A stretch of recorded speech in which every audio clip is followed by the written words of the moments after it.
Hello, it's good to be back. This is the Elephant Room podcast with me, Frank Shortle, and I want to hold your Ian hand. Nice. And has anyone ever heard of Air Studios? No. So Air Studios was a studio that lasted from 1979 until 1989 in Montserrat. And the Police recorded all their stuff there. Lou Reed, the Rolling Stones, Duran Duran, Elton John, Dire Straits, and my best friend Eric Clapton recorded many things there as well. But they say that the owner of Air Studios left in 1989 because of a tidal wave that came. But if anyone who knows about Montserrat knows that that's where, you know, the Irish, the Cromwellian Irish indentured servants and African slaves met. So it's kind of like this weird African Irish culture that goes on there. So I reckon the reason it really closed is because the owner of the studio had an illegitimate love child with a local woman. And the man who owned that studio was George Martin. And his illegitimate son is here with us today. It's Mr. Shane Martin. Wow. That is the that now is the longest and best introduction that I think I've ever gotten on the podcast. Thank you. I really enjoyed it. Completely made up because I'm not an illegitimate love child, but it's funny that you brought it up because literally only over the weekend I was showing people that video of the Black Irish in Montserrat.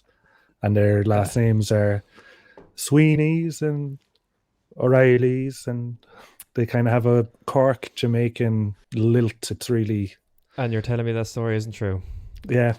But anyway, that was George Martin's actual studio, which lasted for 10 years. It did get closed down because a big hurricane came and wiped out most of the island. Did you say that closed down in 89? In 89, yeah, he left, yeah. Then that's getting... a bit because I was born in 89, so this is exactly why we gotta find out what month that closed down. There we go. So I think the real reason was, you know, he got some dark Irish one up the duff, and so that would mean you're half brothers to Giles. Yeah, I want some of that sweet Beatles coin. Yeah. And, you know, as Ian's introduction was Beatles related, and people say we talk about the Beatles too much here. So there we go. Proving them right. Well, what do we have in store for them for this podcast, Frank? So we tend, especially with the last episode, we tend to get very technical all the time, and we're always very matter of fact. I think in general, a lot of podcasts are always trying to be very technical and getting to the roots of why things are and stuff like that, and we're guilty of it with every podcast we do. We analyze things, we look at why technology advanced, why things sound the way they do and stuff like that. So I thought with this episode we'd look more so at just creativity, artistry, and stuff that's a bit more up in the air and that's based on imagination, and there is no right or wrong or progressive nature to it. Obviously there is progressive nature to art and thought and everything as culture and all that advances. But I think let's be airy-fairy and let our creative juices flow a bit more on this. And we can talk about it. Obviously, we're a band and we write songs and we're creative people. But I thought I'd get someone who's much better than us in. So we got Tandem Felix's David Tapley in for a chat. And if there's someone to talk to about songwriting and song creativity and processes, and especially music production, which is something that he absolutely excels at, himself and Tandem Felix are most certainly the people to talk to. So I think without further ado, we'll just cut into that, yeah? Go for it.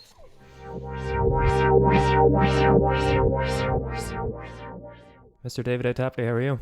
Yeah, not bad. How's the arm? The arm is okay. I got my jab yesterday. It is actually a lot sore in terms of how...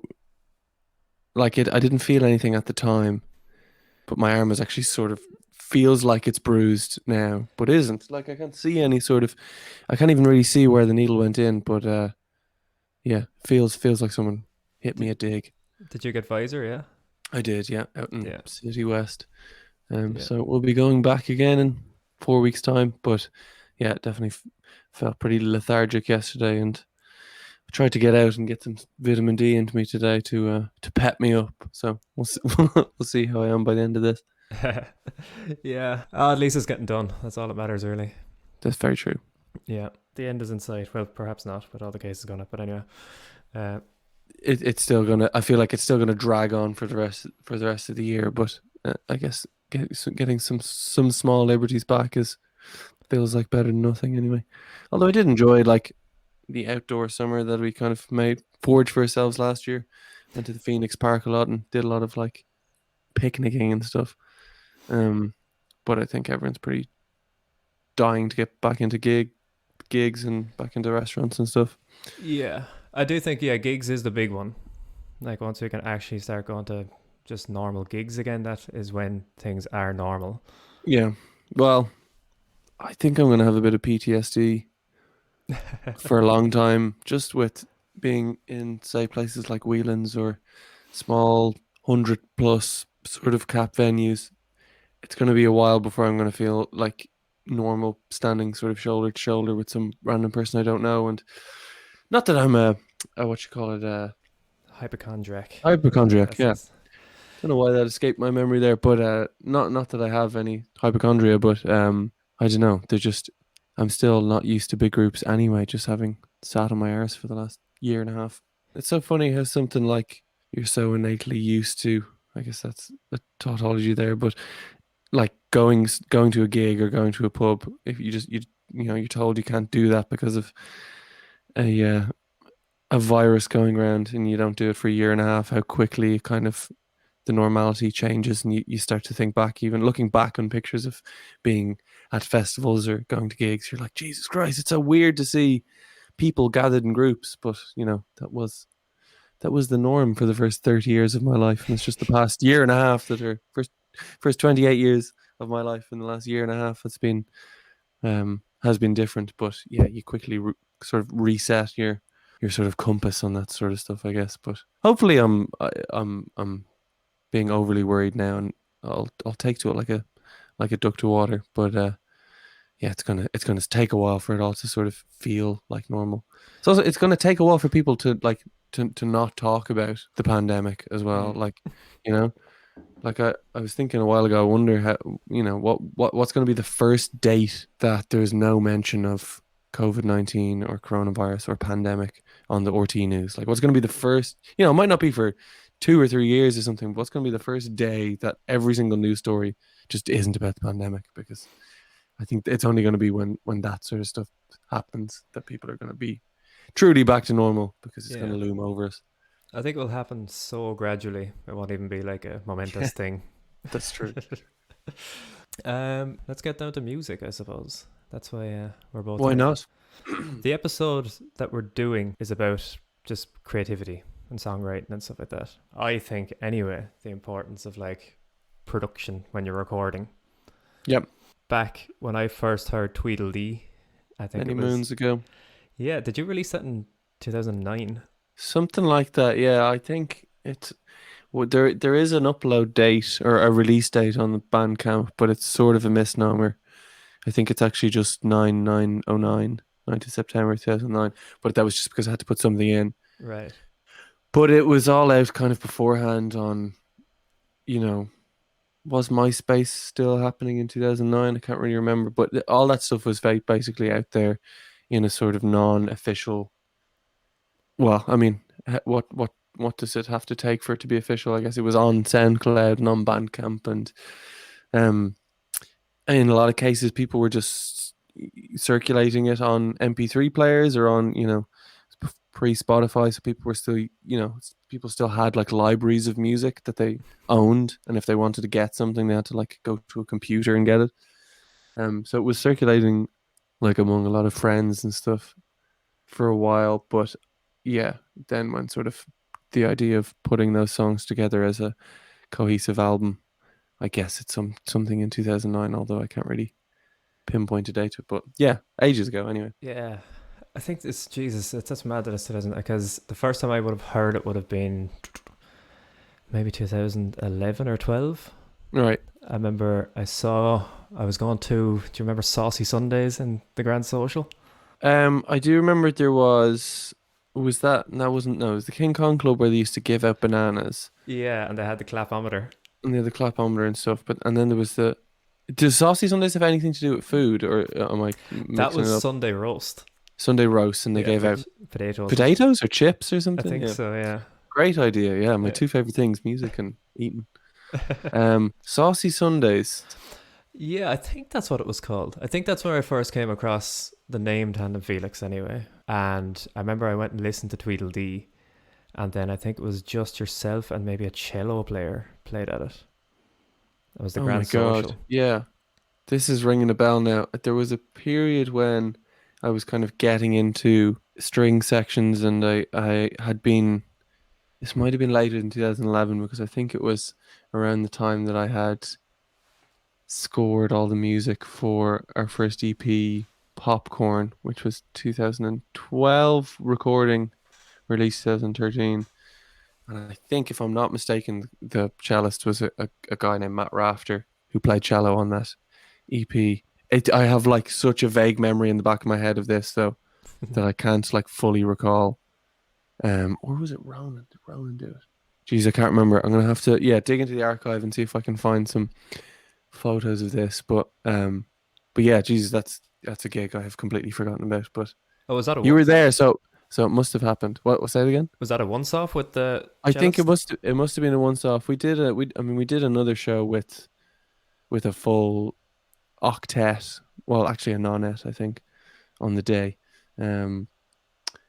That was in Four Dame Lane, and I assume whoever was playing cello at the gig you're referring to was one of the two cellists who played, or maybe we only had one cellist. I can't remember exactly how the configuration of the little orchestra was, but yeah, it's such a vague like glimmer of I've such a bad memory at the best of times anyway. So it's like partly glad that there's some memories that are gone and people like yourself can remind me of them, so I can sort of daydream about this now later and try and remember details of this. But it was in the Grand Social, you're Yeah, saying? yeah. It was a. I think it was a weekly thing or maybe a monthly thing. I think Yeah, it was called Saucy Sundays. But I used to go to it and I used to always look up who was playing it and stuff like that. sure. And yeah, I remember just being blown away by Tweedledee. Like, Oh, amazing. Thank you.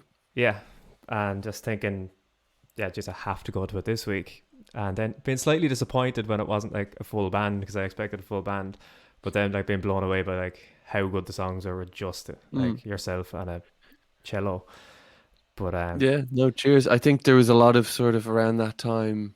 I think there was a lot of me trying to figure out alternative ways of doing shows, especially for sort of like random last minute things. I'd grab a guitar and go into town, and if someone had offered us a gig that was in, just getting experience for this sort of stuff, and even just doing it for the crack, just to be in town playing a show and having a couple of drinks afterwards or whatever. So I think around that time was when I'd started. We had played, you know, in places like Sweeney's and the Globe and all this sort of stuff. We'd played, pretty much every weekend for a couple of years. That was just any gig we could get, pay us in exposure or pay us in bottles of beer or whatever. And then I think after that it was just, we were spending so much money on taxiing our gear in and out of, all the way back to Lucan from town. So I think around that time I'd started to try and do things like play a set just on the piano or play a set like with a cellist. Or around that time I guess I would have done a couple of gigs, or maybe it was a few years later, but would have started doing gigs with Aina Brennan, aka Dowry, who also plays violin with Tandem Felix. So we did a couple of solo shows, strip back shows, whatever you want to call it. Yeah, just sort of as a sort of tool of convenience more than anything. So sorry you didn't get to see the full band experience that time, but well, no, it hopefully you've worked been back because since. it got me back. I think I've probably seen you guys maybe, Jesus, 15 times maybe over the Whoa. years. Yeah, I think that was the only time I would have seen you like without the full band. I think. Oh really? Okay. Yeah. So right. So You can probably I can probably remember almost 15 of them, so that's great. But yeah, I've loved seeing like evolution of like from Tweedledee, which was, as you said at the time, like a collection of songs rather than a thought out album. But yeah, what is the story behind that? Because I can't even find it online anymore. Like I think it is still there. Maybe I've taken it down. I've always been kind of worried about it because there's quite a lot of sampling in it, like drum samples and stuff. And one day, some litigious musician or music lawyer, should I say, is going to come after me. I may have taken it down in recent months. But yeah, no, there was no real idea behind it. Just streaming became more of a thing. Like even thinking back to 2009, in 2009, I don't even think I had a smartphone. I think I was still in the Nokia era. I think I had a phone that you could put MP3s onto, but you had to plug it into a computer, and it could only take maybe an album or two or something. So streaming just wasn't really a concern at the time. I was sort of actively circulating these songs with friends over email or whatever, burning CDs. I don't know if I was doing that at the time or whatever, but I guess then Bandcamp became a sort of pressing issue. A lot of people were using it, and I mean, it's actually kind of, aside from Spotify, which I'm not hugely a fan of, Bandcamp is still now like I feel like our HQ. We have a website and stuff that I don't really update too much, but I definitely feel like Bandcamp is the sort of epicenter of our online musical presence anyway. But even the writing behind like Tweedledee, was that like kind of just yourself recording them at home, or did you have the rest of the band with you? A lot of it was done by myself. A lot of the drums were drum samples, and even the stuff that I did record myself was our drummer at the time, Fiacre Kinder. I would have recorded him in his bedroom, which was in literally his family home is next door to my family home in Lucan. So I would go bring up a microphone. I think literally a lot of the drums on that that I did record were one microphone or maybe two if I was lucky. But a lot of that stuff then would be kind of resampled and cut up in a sort of almost a, I don't know, dance music type way of doing things. I had a very old laptop with some software that I must try and dig out and see if I can get it, where you could kind of load individual patterns into a sequencer and kind of re-spit them out. Or I'm sure there's very similar things you can do on Ableton and all that sort of stuff, but I'm not the most tech savvy person when it comes to digital audio workstations. But yeah, at the time, a lot of it was done sort of very naively, and I like it for that. I think that it is actually one of the things I've never grown to hate it. I hadn't had that period like immediately afterwards where I kind of hated how lo-fi it was and wanted to, because literally the next thing we did, we were recording an EP in Windmill Lane, which was like, the piano on that I was playing was Brian Eno's piano, or so I was told. We recorded a string section in there in this massive, like 200 square foot room. And you would think that sort of thing, I would be like ready, so willing to move on from the bedroom sound of Tweedledee and stuff. But I always still liked it. I've never sort of grown to hate it. But I don't know, the writing kind of, I still write in a very similar way. I kind of make a lot of it up as I'm going along. I don't really sit down and write poetry, or I don't try and write a sort of magnum opus on the piano and put words to it. It happens very spontaneously, and whatever is recorded kind of gets kept, or at least replace word for word. But trying to not overthink things is definitely the sort of biggest lesson, or the biggest sort of motto I can kind of I say that I keep with songwriting. Even still to this day, I'm kind of I'm out of a writing phase at the moment. I'm not rewriting anything at the time being, and I'm gonna try and finish a record before the year's out that's been recorded over the past 3 or 4 years. But when I was writing stuff at the end of that sort of writing period, it was very much like hit record on my phone, voice memo app, and just see what comes out. Don't second guess it. And there's 50 songs that'll never be elaborated on in the past 2 years or whatever, but sometimes you land on a real piece of magic, and you can tell straight away. I know I can tell straight away exactly where the song is going to end up, or what sort of treatment it needs. But yeah, it's a very, not high risk, low reward. What's the word I'm looking for? Like the the hit rate sort of with it is very low, but it's okay because it costs nothing to do. It doesn't take much time. You know, a lot of songs, say on the first Tandem Felix record, one of the songs I have a recording of on my phone, which is me completely improvising, and it's really not that dissimilar to what ended up on the record. So it's once you land in a groove or something happens that you end up singing all the right words and playing all the right chords, you've got pretty much a fully formed song, which it's the way I like to do it. I don't know, I could try and labor over a song and really try and manufacture something. I don't mean that in a pejorative sort of sense, but I mean I could really try and craft something, should I say.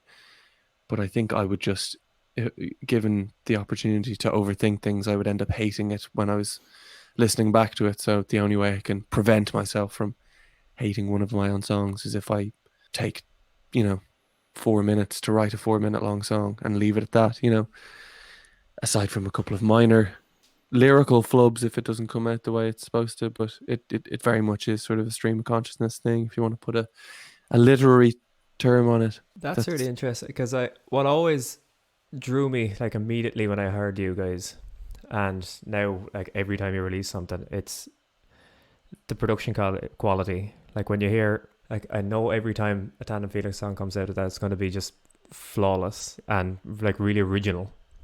Thank you very much. And that's like when sitting down with headphones and listening to one of your songs is always like such a treat, because there's always going to be like a keyboard part, and I love that, like the way you have like kind of scooped out acoustic guitar sound. Yeah, but it's always like it's produced, which I think is lacking in a lot of, I guess, like you listen to some songs, you go, oh, they're just trying to be that, or they're just trying to be that, or like, and I love the originality of the productions. But there's a lot of headphone candy, I guess, which is, for years I had only ever mixed or made music at all on headphones.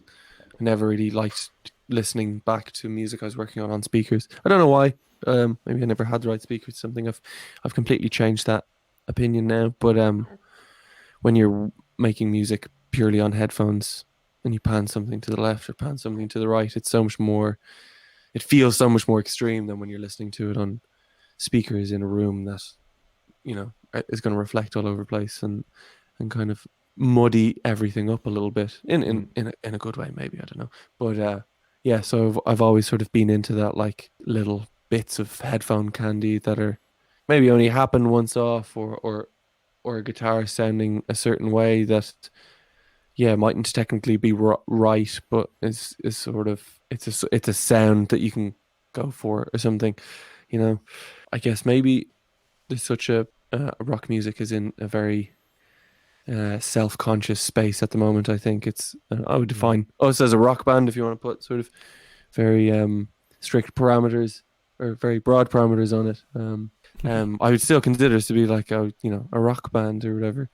It's guitars, so it's guitars, and it's technically. and maybe there's some power chords in there, I'm not sure, but yeah, it seems like in modern rock music there's a real absence of sort of studio finesse and stuff, and that's fine. Like I appreciate rawness when it comes or whatever, but I also very much appreciate like studio craft and finer details when it doesn't sort of destroy something, because that can definitely happen with a lot of pop music. I think at the moment is maybe overly crafted, and there's little rawness on it. But just in the world of rock music anyway, definitely seems like there's always an action reaction thing happening, and maybe we're going through a sort of similar post-punk phase that happened back in the 70s and 80s that was reacting to like over the top prog music or something.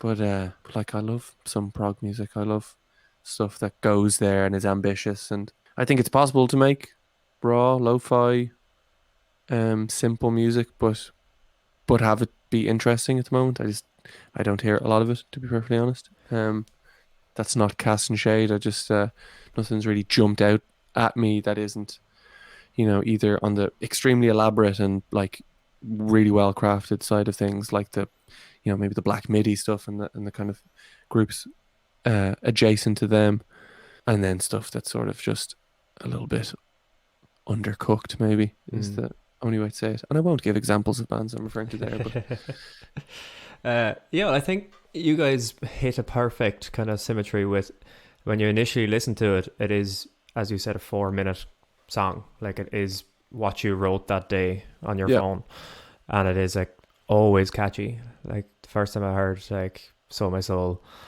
I was just like, that's just a fucking unbelievably good pop song. And then Cheers. I listened to it through headphones. I was like, geez, there's loads of shit going on there as well. Like that's Yes, amazing. there certainly is. Yeah, that's. I mean, that's just one of the things I love. I'm currently staring at a Beatles record, right in front of me. Or well, it's some compilation album that's probably a bootleg. But I love that about them is the songs on the face of it. It's definitely stuff from the like Sergeant Pepper to Abbey Road, sort of that run of 3 or 4 records, whatever that is. If you don't pay attention too much, they just seem like really nice pop songs, really well written, tunes.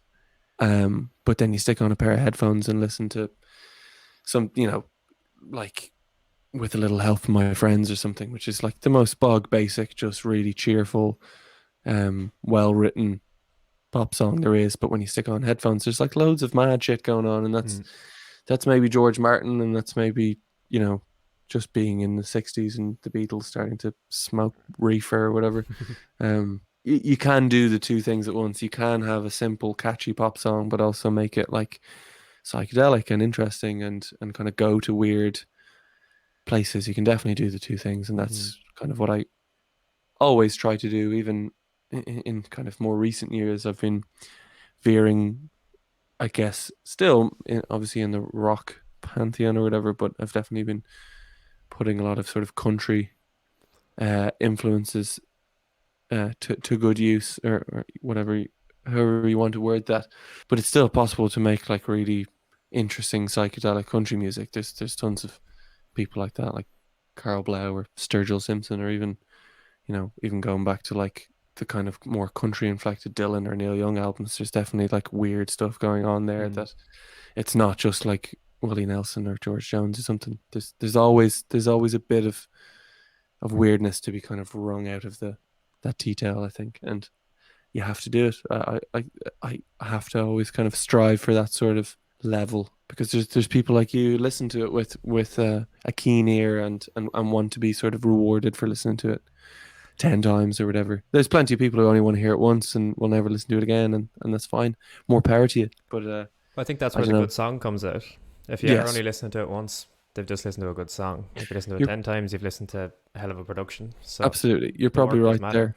there. I definitely do think I am the former. I definitely do find a new band and listen to no one else but them, or find a new artist and listen to no one else but that person or that band. But I just find there's something about when you land on like a really amazing record, that listening to it for the 20th time and it's still giving you something. There's nothing quite like that. I can't really do that with movies. I can't really do that with books or anything like that. I can't do it with TV shows. Even my favorite TV shows, I need to put a couple of years in between each rewatch of The Sopranos. But I could listen to Guero by Beck 2 or 3 times in a row if I was feeling it that day, or maybe the first time I ever heard it, I listened to it 5 times in a day or something. But that's just a sort of obsessive listening trait that I might have. But I think that's where the songwriting aspect and the production aspect of that comes from. I think it's just a certain obsession with the finer details. You can always hear it with your songs anyway. And I've always, like, as you just said there, when you veer towards like the country stuff, what's been interesting listening to you since 2012 is how it has kind of gone from almost like the earlier stuff of like kind of ambient experimental psychedelics to like the country influence, like comma and stuff like that being It very usually country. it usually happens the other way around, doesn't it? But you Well, I kept the don't know. psychedelic kind of production going along with it, which was the interesting part of it. Yeah, we can't, like myself and Stephen Dunn, who engineers and mixes and records and everything, massages the records into being. We have a lot of kind of conversations over production. We don't do a whole lot of pre-production. That to me seems like really strangling a song or something. But we tend to listen and discuss a lot about what we're hearing in things we're interested in and particular parts of the song. Sorry, that siren is very loud, but I was live wondering, close was to that me or you actually? I live close to a hospital, so there's ambulances going by every 2 or 3 minutes, There we and go. probably people dropping from sunstroke at the moment, I'd say, more than anything. But we would talk a lot about sort of the different aspects of how many elements can sound hi-fi, how many of them can sound lo-fi, how many things can sound weird, how many things have to sound familiar, and always sort of building contrasts and doing things that are, keeping one foot in the familiar, so that when you have something that's a little weirder or a little more sort of new sounding or kind of, lo-fi or something, that it has this uncanny feeling because there's all this other familiar stuff happening to kind of keep it grounded or whatever. I definitely have gone to places recently that we've done a lot. I mean, Stephen have been making music together for his sort of unnamed project as of yet that I'm just a sort of a guest on, and that has been a way more like abstract, oblique ideas. Play for 5 minutes with no sort of plan, and maybe it'll be deleted or muted at the end of the day, but kind of throw everything at the wall, which is like one sort of need that's nice to pacify, but it's a very different type of music. So hopefully that stuff will come out one day. It's been a lot of fun kind of working on like that again, sort of ambient music, or kind of, I'm not going to say electronic music because we're trying to use acoustic instruments, but in a sort of a bit more of a non-conventional way or something. But yeah, the idea of I think going from more out there music to slightly less out there music, but keeping some aspects of it, there's something about it I think is almost even weirder, and definitely more difficult to do. I find it would be very easy to sit down and make this briefless piece of music than sort of craft something that has one foot in on both the normal and the surreal, I guess. I noticed, yeah, around comma that it's like you went very much so kind of into storytelling, and there was a lot of more of the lap steel, and that's when I found that I could like show you to a lot of different groups of friends. Yeah. That like I found like with the earlier stuff I'd show it to some friends and I go, that's really cool, but then I show it to other friends and they'd be like, oh, I'm not really sure what they're going for. But then like Yeah, you showed it to like the people who were like into alt country sort of stuff and they'd love it. And then exactly. you'd Yeah. also show it to the guys who were into their kind of more psychedelic stuff and they go, wow, that's all around kind of good. It was like, yeah, just like Yeah. a banjo in the middle of nowhere that you wouldn't kind of expect it, or just you wouldn't even notice that it was a banjo or something like that. Yeah. Like the start of like Union Street and stuff like that. Sure. I was actually only thinking about that song today for the first time in a very long time, because we never really played it that much after we kind of moved on from Comma. And it was because it was too short and I was never able to get into a sort of a groove with it, or I couldn't figure out a way unless I had written sort of extra verses for it or something like that. It was a song I was never able to sort of perform live, because once it pretty much, the second it started, it was over. It was only like, I think it's only about 2 minutes long or something.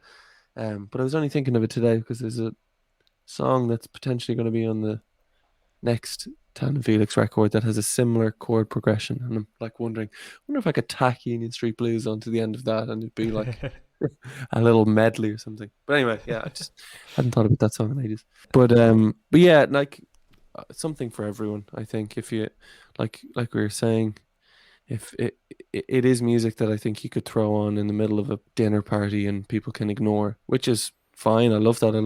I love albums like that work functionally, Yeah. as well as formally. Like you can delve deep into certain things. Like, I don't know, Bill Callahan is someone who I admire for that. You can definitely stick on headphones and lie in your bed and in darkness trying to fall asleep listening to, like, really, really trying to focus on some aspect of the song you've never noticed before. But then at the same time, you could also like stick it on while you're doing the hoovering, or while you have people over for dinner, or if you've got a barbecue on, or Yeah. if you're driving and you need to concentrate or something. Find you a record that can do both, I think is a very difficult thing, but that's what I've kind of strived for always, is something that doesn't necessarily announce itself. You kind of, it might draw you in, but you have to give it that patience. I felt like a rom-com was that. I always thought that was good. You could probably listen to it while getting drunk and hungover. It's it works the night before and the day after. Yeah, that's definitely I think that's definitely the track listing is like the first side of that record is getting drunk, and the second side of that is dealing with the aftermath. Maybe including the like drunk walk home where you can't get a taxi or something. But yeah, no, yeah, that's a. I'm glad you picked up on that. I think that was maybe subconsciously in there the entire time. Yeah, no, that's a behemoth of an album. I remember when it came out, I was like, this is actually too much at once. I was like, because you had to kind of release just like double A sides and a few like singles and stuff, and it was like it like just all came out of nowhere, and I was like, Jesus.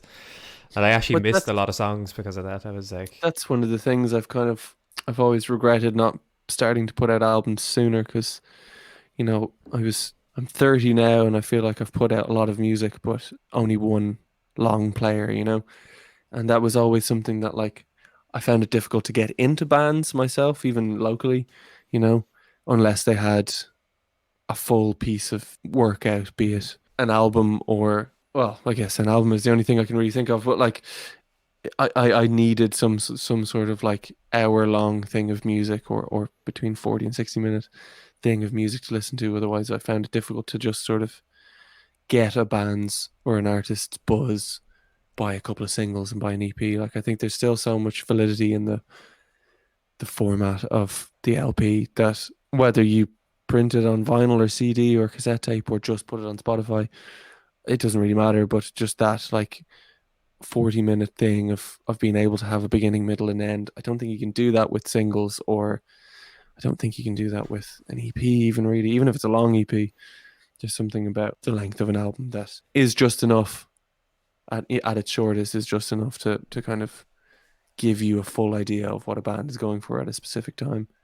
yeah, I'm happy that bands like King Gizzard exist now because they've like I thought that the album is fucked. Nobody makes them anymore because we're all don't have attention spans, and it's the only way to market yourself is to release drop a single every so often. Yeah, but I'm happy that like bands like King Gizzard have shown that there is like people like us who actually have attention oh spans. absolutely, Because like yeah, some people are just album bands. yeah. And Well, like it might work for different genres of music. I mean, like everything I'm saying now, I think I can only speak of in my jurisdiction of being a rock musician, like we were saying. But there's different things in different in different genres. Like even the long hip hop album seems to be a real thing at the moment. Like the over hour long record, and then for a while it was like there was a lot of really short records with like Kanye West releasing, was that Yay was the name of the record? It was like 23 minutes long, or even Pusha T's record that's like super short, Daytona. I think again it's in the 20-minute region, but that's completely different genre of music. So maybe you can. It's denser and it's definitely more packed with sort of lyrical meaning than kind of wandering rock music. So maybe that's it works for that. But yeah, go guess bands like King Gizzard and there's nameless other rock bands that they kind of live or die by the record format, and long may it live. I hope. Yeah, I think it's more fair on the artist, really, to be into an album. You're not really going to keep an artist alive by liking one of their songs. listen to it a million times. No, yeah, unless I don't know, merch. That was one thing I didn't realize how the first show we did on the tour when Romcom came out was in Cork, and it was the day the records were printed. It was like one of the most stressful days of my life.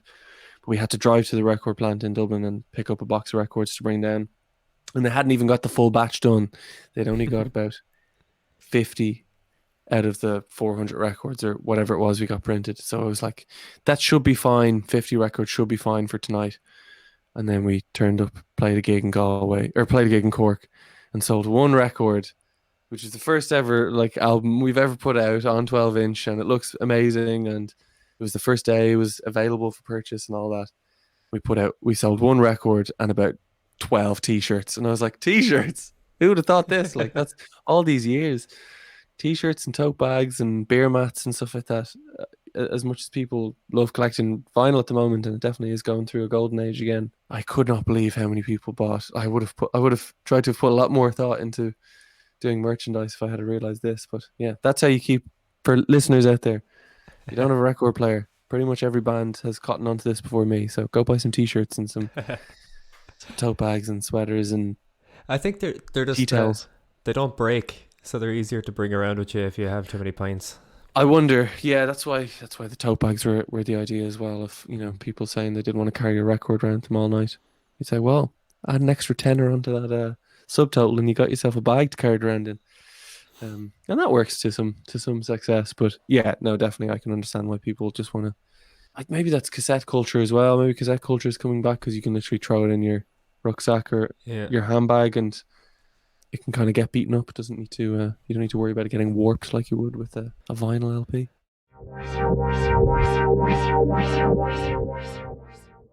Night in the city with the washed up and their offspring so confused.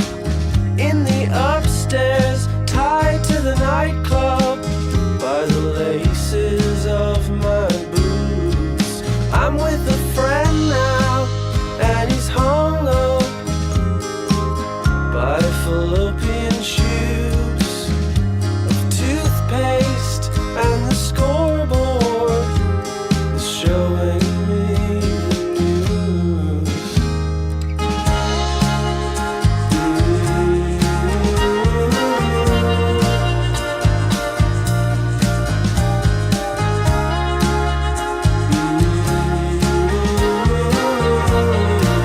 Do you have to be so crude?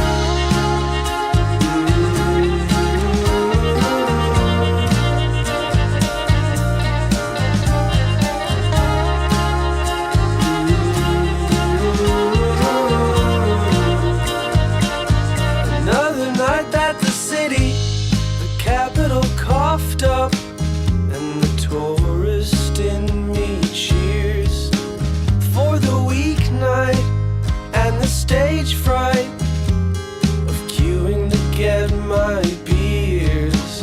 And my feet hurt, and my head hurts, and they're playing the song from the radio. The top 40, the ones I like to listen to. And I sold my soul for this watering hole. And I sold my soul to the devil. And I sold my soul to be swallowed whole. And I sold my soul to the devil.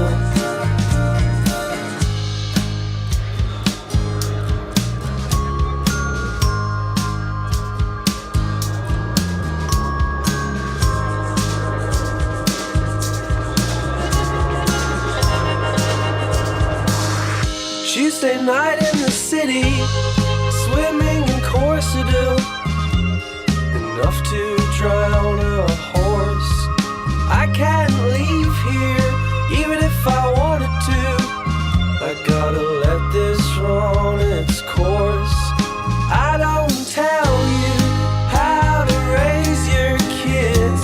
Don't tell me how to play the game. 'Cause I'm at home now, and I'm locked in ever since I signed my name.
collaborations you've done over COVID, like over the COVID era.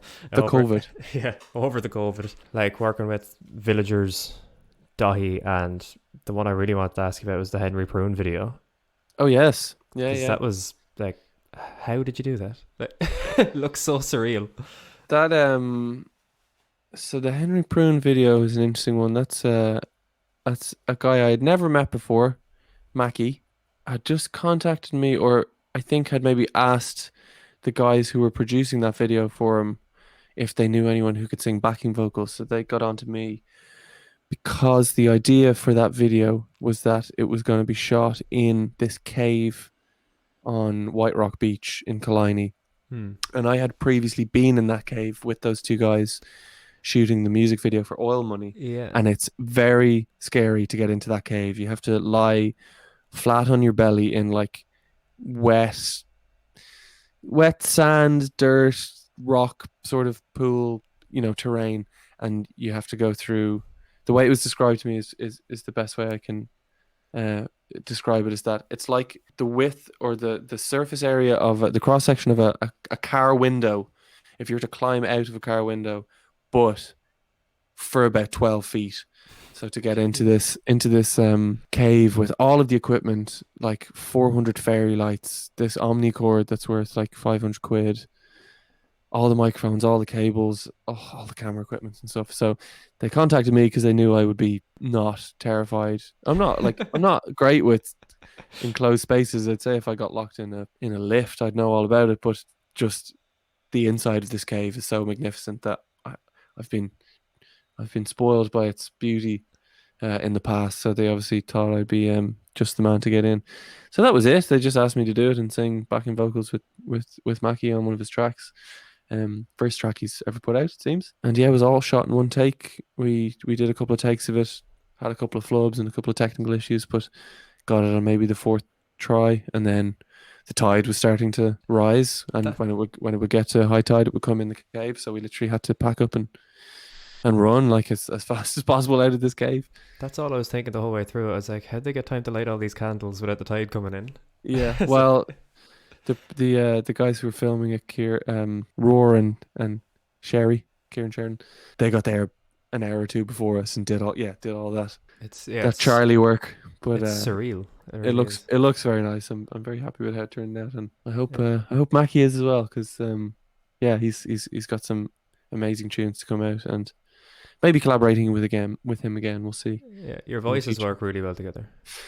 Thanks very much. Yeah, he has had other projects going, like Rain on Tent and Blind Yakety, which I wasn't particularly familiar with. Like, I'd seen the names, but I'd never listened to the music. So when I was asked to do this backing vocals gig, I was putting a lot of trust in Sherry and Rora's sort of musical tastes, but they didn't let me down. It's a lovely song. It works really cool. It's very Icelandic. That's what it kind of reminded me of. It was very the cave. Yeah, very Sigur Rós type setting. There's I would have loved to have gone in there and done some recording, even taken some sort of samples or some impulse responses and stuff to kind of create reverbs out of, but I swore after I got out of the cave the second time that I would never be going back in, because it's everything. You just come out absolutely filthy. Like, I've a pair of shoes are completely ruined from it. My bag is written off entirely, but maybe I'll be in there again one day. We'll see. It's not a yearly thing then. No, I'm on a one a year sort of run at the moment, but we'll see. If by this time next year I've broken that cycle, that'll be good. I'd appreciate that. Yeah, and then like you've been busy as well, like Saint Sister, Villagers, Dahi, like that's all over the course of a year and a half, maybe. Yeah, I'm trying to think. Was the Dahi collaboration before? No, the Dahi collaboration was before the COVID, because we did a show afterwards. But it could be collaborating with him again in the future. The Villagers record is coming out very soon. It all kind of that Saint Sister, we did a live stream Thursday before last in the complex in town, shot by Tiny Arc and stuff. So it was like a big, an AirSats single launch for the fans or whatever. I was on that, and the Villager stuff. I've been playing pedal steel. I've been kind of doing a lot more of that. even just session work. Kind of taking breaks from working on this next Tandem Felix record to do a bit of session work and to get a little better at the steel guitar. But there's a couple more irons in the fire that I probably can't reveal on a podcast. But yeah, couple of things happening. Yeah, I listen to the Villagers song, and what I liked about it is I clicked on it without looking at how long it was, and then like it felt like 3 minutes, but then and then it's like absolutely 7. not 3 minutes. Yeah, Yeah. But yeah, it felt like it wasn't until I like physically looked at my phone. I was like, Jesus, this has been going on for 7 minutes. It doesn't feel like it. It's got a couple of like false horizons or something. It always feels like it's about to end, and then something else comes back, and then there's the big extended saxophone solo at the end, which is absolutely amazing. But yeah, no, that was great to be asked to play on his record. Nice to be on a Domino Records release. That feels pretty cool. Not a bad place to be. No. Not at all. What is on the horizon with Tandem Felix? No concrete plans. There's a vague idea of trying to get this record finished by the end of September, but because of the weather at the moment, I've been doing absolutely zero work. Partly because I've been outside as much as possible, but also completely sapped of any energy to go into this windowless studio that I have in Portobello. I've also been kind of just taking a break from looking at it to work on this other project with Stephen Dunn that is, it's too much fun to kind of to do or whatever. Yeah, vague plans to have it finished. Hopefully it'll be out next year at some point if we can get something together. So the idea of planning a kind of illustrious tour and all that sort of stuff has been taken off the table a little bit with COVID. So there's no kind of extra planning that has to be done. So it'd be nice to get something out maybe early, middle next year and see where we go from there. Any hot takes on what direction this one's gone? It's a full length, yeah? It's a full length, yeah. I'm kind of, it definitely is like a mixture of fidelities as per usual. Maybe on this record a little bit more so. A lot of it being recorded at home pre-pandemic, like some of it recorded 3 or 4 years ago before Rom-Com even came out. Some of it recorded in the studio. Some of it recycled drums from demos for Rom-Com. Some of it drums recorded in the studio. So kind of trying to lean into that a little bit, trying to sort of embrace this mishmash, mix and gather 'em of sounds and sound sources as well, I guess. But yeah, should be. Hopefully it'll come together and I don't start hating it. Because I think it'll be a weird one once we get to sort of the final mixing stage because of it's got a lot of jagged edges, I think is the only way I can really describe it. But yeah, we'll see. Hopefully. And have you actually tracked together? Have you had like chance to play? Some of it has been tracked together. Some of it has been tracked separately. A lot of it is just myself playing, but there's still some tracking to do, which we'll hopefully do in September at some point. Yeah, and I'm still leaving the door open for any kind of strangeness to occur. So yeah, I can't comment. There's still plenty of days of recording and working on it left before it fully takes shape. I think it's still it's not there yet to really kind of talk about what it is, I don't think, but I've got plenty of ideas that it could still end up in reggae. Not quite. I think I've set at least those parameters, but maybe some could have some reggae influences if I get into that. Brilliant. Sometime soon. I'm happy to hear that COVID hasn't tripped you up too much. It happened at a bad time in that we had to cancel a lot of shows last year, but it happened at a good time in that I was starting to work on something else after Rom-Com.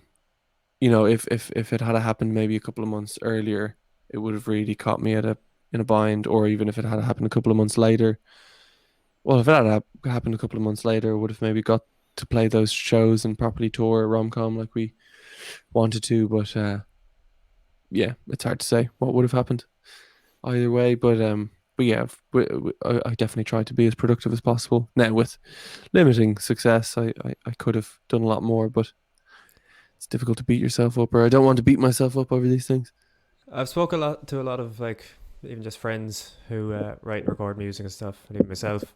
Yeah, it was, I don't know, for a time that when you're stuck inside and you think this is what you dream of basically as a musician, there's like the very first week of it when I was like sent home from work and stuff, I set up every piece of musical equipment I had in the house and was pushed into the corner of the room and made some music that way. And if I had have kept that up, I would have been able to pump out about 60 records, I'd say. But I just kind of, once I packed everything away, and then as lockdown kind of wore on, so too did my sort of willingness to be creative, and it did sort of take its toll. But I did get enough out of it, I think, at the very start. Even doing the covers record for my birthday last year, that was a sort of, it was me trying to jumpstart my creativity by, you know, forcing myself into doing this number of songs that was always going to be 30, and also like having a deadline for it, which was my birthday, and then also making sure that I didn't need to do any writing. It was all going to be the most I would have to do is maybe rearrange something, which I did once or twice, but it was definitely just a way of bypassing, I think, a little bit of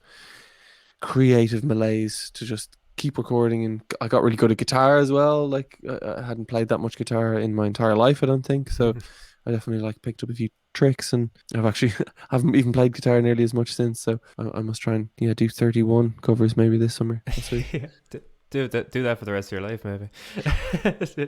No, I absolutely can't wait for a new album and to see you again, because the last time I saw you was the Portobello rom-com, I think, launch. Oh yeah, maybe, wasn't it? in the Bellow Bar, I guess. Yeah. And that was October 2019, almost 2 years ago. Weird. Shite. Yeah, I remember me and a friend went to that, and we had seen you guys before, but like after that gig we were just like, that was the best we've ever seen him. That was just, it was like just seeing, it's the fact that you hadn't played in quite a while, we hadn't seen you in quite a while, it was just like, yeah, this is how it's done.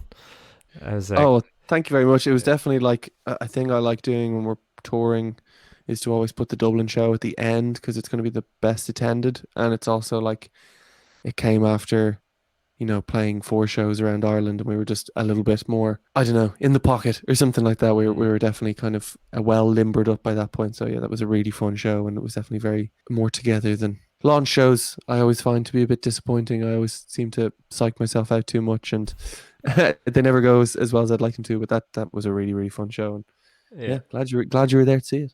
No, that was, I'm not gonna say like the best time I've ever seen it, but the most I've ever enjoyed seeing you, because it was, everything was just kind of set right for that, and you were more than in the pocket. It was just like completely on point.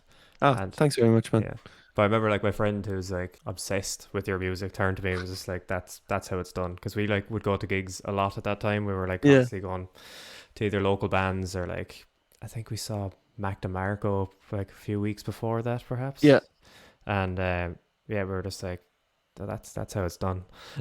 This is like everything about it was just spot on. That's a great reaction. I like that. Yeah, I'm gonna say that from now on when I see a nice band. Yeah, that's how it's done. But yeah, looking forward to seeing you guys again. We'll see. Hopefully we get to announce something in the near future. Maybe not this year, but hopefully sometime next year things will feel like they're probably back to normal, and we can all cram into sweaty basement in Portobello again. And yeah, that seems alien. It really does, doesn't it? One last question, actually. Who's Ryan Hogue? Ryan Hogue is a man who we stayed with in San Francisco. It's literally the song. It describes him to a T, I think. But when I was 21, I did like most 21-year-olds do, is I did like a summer abroad, did the J1 in New York, and we had decided that we were going to fly into New York and fly home from San Francisco, whatever sort of configuration of the holiday that would take would sort of figure itself out. And we met a guy in New York called Ryan Hogue, played in a band, or was playing with a band called Slowness. Shout out to Slowness, great band. And we told him we were going to be departing from San Francisco on the 31st of August. And he was like, I live in San Francisco, I'm going to be there in August, and I actually have some time off work, so if you guys want to stay with me, you can. So we stayed with him rent free. He like cut us a key to his house on the first day we moved in. It was like the greatest hospitality I've ever received from anyone. He was one of the nicest men I've ever met in my life. And I haven't seen him since. It's been almost 10 years. A friend of mine, Laura, went over to San Francisco randomly and bumped into this guy called Ryan Hogue. And she was like, that's so funny. My friend has a song about a guy named Ryan Hogue. And it turns out it was the same one. Like literally, there was nothing to connect the two of us, or the three of us together. But small world. She was just like, I think I'm actually standing here beside the guy that a lot of people think it doesn't exist, but she could confirm that it was in fact a real man. But yeah, That's a hell of just a story. That's yeah. great. And just a very nice fire on tea. Cool, man. I think we're good to leave it there. Good stuff. Thanks for agreeing to talk to us. Not at all. Thanks for having me. This is great. Talk It's to you again it's been soon, an man. honor. You too. See ya.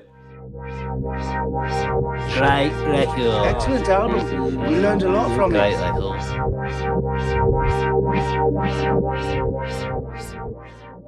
And welcome back. That was an absolutely brilliant interview, Frank. I really, really enjoyed it. He had some amazing insights, David, especially into the whole creative process, I suppose, the actual songwriting end. And it always kind of strikes me sometimes with, the actual structure of songs. Are they, deliberately intended? Do you sit down and plan it out, or is it all completely spontaneous? And like what David was saying there, an awful lot of it's spontaneity for him anyway. And I thought that was very interesting, and it kind of it's only like a jam nature kind of thing, Now obviously he puts an awful lot of thought into production and then in studio. I'd like to think you're kind of like that as well, But yeah, I suppose from my own experience working with different musicians throughout the years, I suppose I've kind of had a mix of experiences, kind of like what David touched on, with a bit of spontaneity and jamming, and then a little bit more thought out. One thing that was interesting in particular about spontaneity, and it's an anecdote I came across fairly recently, a few months ago actually. It was actually from it relates to Led Zeppelin's Presence album. So it's actually the start of their kind of latter day stuff.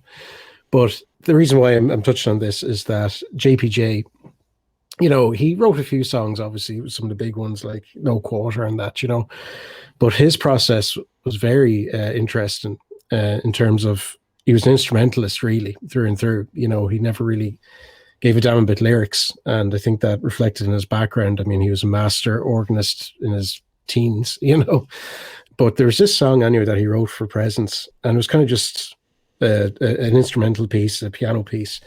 The way Led Zeppelin wrote songs right until the very end was essentially you had either the main kind of melody maker was Page. He'd come with his melody, bring it to the band, jam it out, and then Plant at the very end would go and write the lyrics, and that was the kind of setup.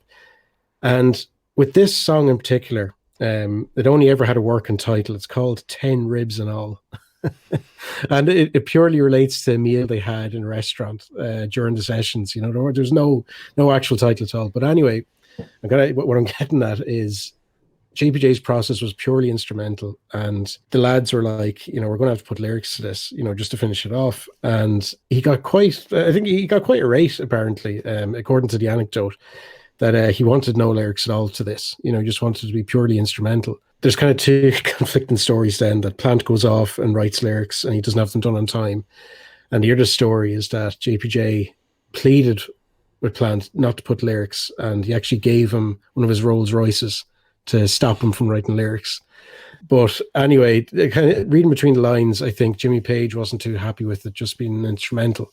So it was scrapped. It never reached Presence, but it was released then years upon years later on an expanded edition. And I absolutely loved it. But it just kind of gives you an insight into songwriting. And I think David touched on it as well, that, you don't sit down and write poetry and then put, music to it, or vice versa. It's very spontaneous with him. And it was just interesting, JPJ is instrumentalist and he just did not want lyrics. But I suppose anyway, that's the whole craft of songwriting, isn't it? It varies from person to person. Yeah, totally agree with you with that. But also, you will often hear singer-songwriters saying that their process changes from song to song as well. Paul McCartney would say he doesn't have a process, that he just, every song has had its own journey, and they started in a different way and ended up in a different way. I think it's so incredibly subjective, the process. I think there really isn't a one size fits all, in terms of people's approach. You do look at people's various processes and see, I might try this or that. But I do think, even just speaking from my own experience over COVID, I suppose what you're most comfortable with in terms of launching into it, it's like, for apps, for years upon years, I've never really fully sat down and wrote a song from start to finish, and I dabbled a little bit during COVID, and it was just so interesting to me how I would approach it compared to the likes of yourself, Frank, or yourself, Shane, or my musician friends, whatever. But it was just it was quite an insight even into my own, how I would start off writing a song and my process, and something that I mightn't necessarily have thought this is how I would have approached it a couple of years back. It's very interesting, but it's so individualistic. Yeah, I think what's interesting about different people's approaches is you hear of someone who goes on about environment or something like that. You have these musicians that, as I spoke about with Montserrat at the beginning, that get to a point where they're like, I have to spend 3 months in recluse in an island on a studio or out in the woods or something like that. And then you have the likes of like Eddie Vedder's story from when he was recording Verses. He was like, I had to go and walk on like the worst streets in San Francisco to get any bit of inspiration for this, because he was like, sitting in a lovely studio wasn't going to make me write lyrics that matched any of the music. And then you've got Jack White as well. He wants the studio to be pokey and small and uncomfortable. Even when he plays live, he wants the keyboard to be too far away from his pedal board, so he has to struggle to get to it, and it's like a fight all the time, and he wants his guitar to not work properly because then he feels like he's really done it. He's like, you never want to be too comfortable. And then even the same with like lyric writing and songwriting. You've got like people like Leonard Cohen, who apparently spent a year writing the lyrics for Hallelujah, because they're these poems, and like himself and Jeff Tweedy, like you just said there, Ian, with Zeppelin, they wrote poetry and then fitted to music, which is totally different to how like Kurt Cobain used to do things. Literally, like for most of Nevermind anyway, he had no set lyrics until he you can even hear it in demos and stuff. It's like he obviously had like ideas of what the song was about in his head, but it wasn't until they went to track it that he wrote down these lyrics really quickly. Like, imagine Leonard Cohen doing that with Hallelujah. It would have been awful. It's so individual, and it's what keeps music so interesting, is the fact that you can bury yourself so deep in a hole of Dylan's approach or Jeff Tweedy's approach or Leonard Cohen's approach or Kurt Cobain's approach, and then you'll just get into someone else and they'll have this complete other approach, and it just blows everything open, and you're like, oh shit, yeah, you can do things that way. That's pretty cool. And then the next time you go to write a song, you'll obviously have that in your head. Yeah. And then that's what creates originality then as well, because you're going to be thinking of that new approach you heard of. You just go, well, I heard that guy does this thing, so it's already ingrained in you to write in the way Lennon wrote, but then suddenly you're thinking about this other thing that somebody did, and you're like, okay. And suddenly that's impacting your next set of songs.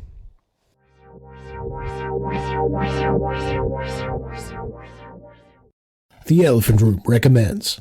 And we're back with another Elephant Room recommends. I'll start us off. First, I'm going to recommend Tandem Felix, obviously. Just the entire album, Rom-Com, is actually perfection. Just every time I listen to it, it gets better. It's just that perfect mix of kind of experimental rock music mixed with tinges of country and storytelling. And it's just good songwriting and then really good production. Yeah, Rom-Com by Tandem Felix, or anything by Tandem Felix, but Rom-Com especially is just a really coherent album. So I'd recommend that. Songs like Oil Money, Bravo, Maestro, and Tapley Takes a Stroll. Just the whole thing. Just listen to the whole thing start to finish. And then the other one is just a quick, obvious one. If we're talking about songwriting, Townes Van Sant. He's one of those people that it's almost like he's like Jimi Hendrix in terms of his reputation precedes him. That you always hear about Townes Van Sant. Oh, he's such a good songwriter. You hear like interviews with all these folk artists and Steve Earle and these kind of like alternative country guys like Wilco and Ryan Adams and stuff like that, and they all talk about Townes Van Sant. And then when you listen to him, you think you'd be disappointed because everyone bigs him up so much. But then you listen to him and you go, fucking hell, he is just as good, if not even better than what everyone says. Same with Jimi Hendrix, when you're just like, you actually sit down and listen or watch Hendrix, you're just like, Jesus Christ, yeah, there's a reason everybody talks about this guy. Townes Van Sant is the same. Like songs like Waiting Around to Die, Poncho Lefty, Dead Flowers, which is in Big Lebowski and stuff like that. It's just like perfectly written songs. And yes, it's folk music, so once again, there's no right or wrong way to do it, because if you're not into those songs or that genre of music, but they're just like, they don't sound like they were laboured over, but they sound like he's just got a knack for it. What I find with it is it's country music, but it's not like slap in the face country music. Like I find it hard to even call him country music or something like that, because it's just telling stories, but not in kind of like a Johnny Cash type way. You know, you listen to Johnny Cash, you go, that's country music, obviously. But Townes Van Sant, he just had such a good way with words and storytelling and structures and just moods and emotions. I think he just got them across so well. Ian, what have you got for us? Cool, yeah. So I just have 2 recommends this week, just while we're on the topic of creativity and coming together and collaboration in particular. Have you ever heard of the 1967 project, The Zodiac? No. Okay, so it's the brainchild of who was then the head of Elektra Records. So Elektra Records, you probably think of Metallica nowadays, the Black Album and all that.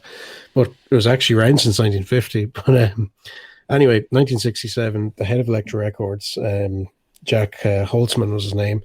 He had this idea to cover the Zodiac, so the 12 signs, you know. I think it's 12, isn't it? He wanted it just as this absolute psychedelic creativity to the max, you know. So he had a lot of producer and writer friends, and he got them all together. I think there were 2 or 3 principal writers and a few more. And he actually got Carol Kay as well on bass. He got Hal Blaine. He's one of the absolute famous drum session musicians in the 60s, even in the 70s. And also he got Paul Beaver, who is one of the most renowned early adopters of the Moog. So this album was a complete melting pot of creativity and people's views and what they wanted to do with the songs.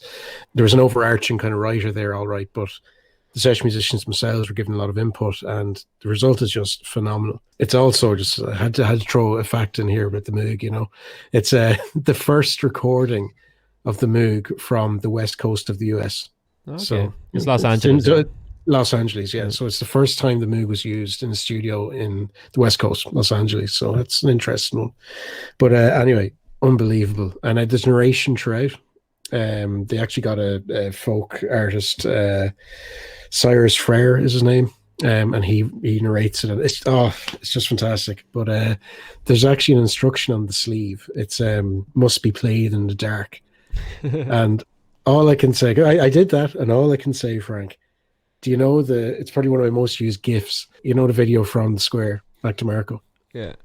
And you know your man, he's spaced out, you know, watching it. That was exactly me, you know. Do you have it on record?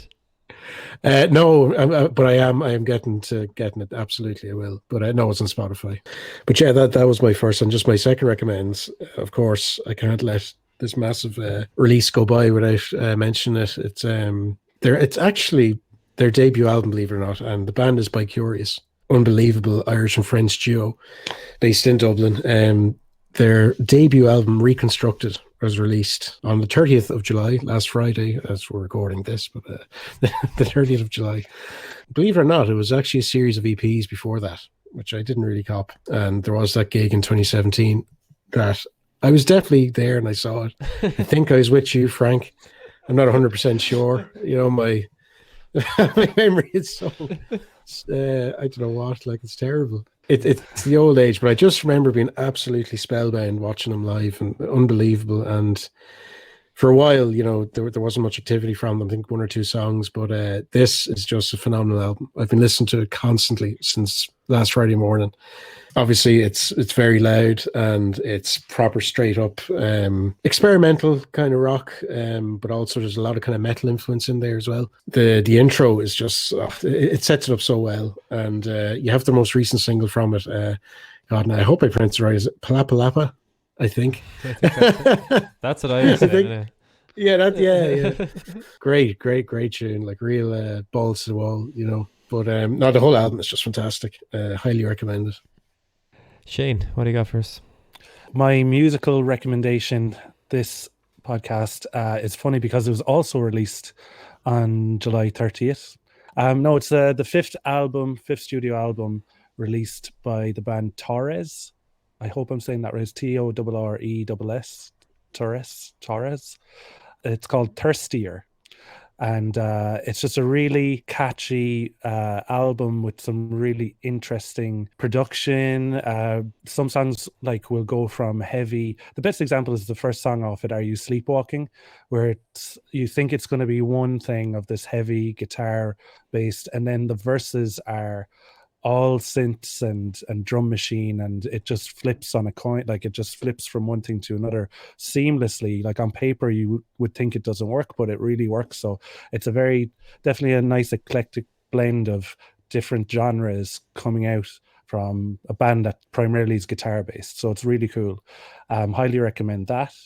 My other recommendation is another podcast, and you're probably, when I say it, you're probably going, they don't need any help from us, but I just think more people should be listening to it, especially in the current kind of climate, with stuff like race in America and things like that. But, well, not just in America, in any country, but I've been listening to the Dave Chappelle's newest podcast. It's only available on an app called Luminary, which is just a podcast app, but it's the only place you can get it. And it's, I should say, Dave Chappelle and Talib Kweli and Yassine Bey. More people would know Yassine Bey as Mos Def. Basically, their podcast, it was recorded, it's called Midnight Miracle, and it was recorded all last summer during lockdown when Dave Chappelle was having his massive parties and comedy shows and gigs in his backyard, all socially distanced. Everyone got face masks off of him. Everything was super COVID safe. And during that time, he had loads of obviously famous people come in, and he brought them into what they call the shack, and they recorded about 12 episodes. But it's not your normal podcast.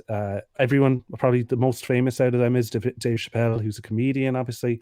And the other two lads are massive in the hip hop scene and rappers that have been around for years. And they would have bands that would have been, or the two of them would have been labeled as conscious rap or political rap. Each episode is different in its theme, but it's so much more than podcast in terms of the production value of it is amazing in terms of, like, as people are telling stories, there's really nice musical score. It's more of a sound collage than anything, with different kind of things coming in. They do some really cool kind of, so the production of it is really cool as well and interesting to listen to. So I would highly recommend it. Even if you just get a subscription for Luminary, you'll finish it in a week and you can just cancel it after that. But like, it's so groundbreaking, I think, in a lot of ways, but it's funny, it's politically charged, it's had loads of thought-provoking things, and I've, like, just from listening to it, I felt like I learned so much about lots of different types of culture and things like that and people's background. So can't say enough about it, but yeah, highly recommend it. Cool. They're releasing the whole thing on vinyl through Third Man as well. Amazing. So there you go. Very cool. You'll have to just get that, so lads. So yeah, there's more chance of me doing that than subscribing to Luminary. I think we're good to leave it there. Cue the background music slowly creeping in behind us. Thanks again to David Tapley for speaking to us, and everyone should go listen to Tandem Felix, and definitely go to see them if they're in a town near you in the non-dystopian future. We'll be back next time with more chat, hopefully more guests, and more of the same old crack.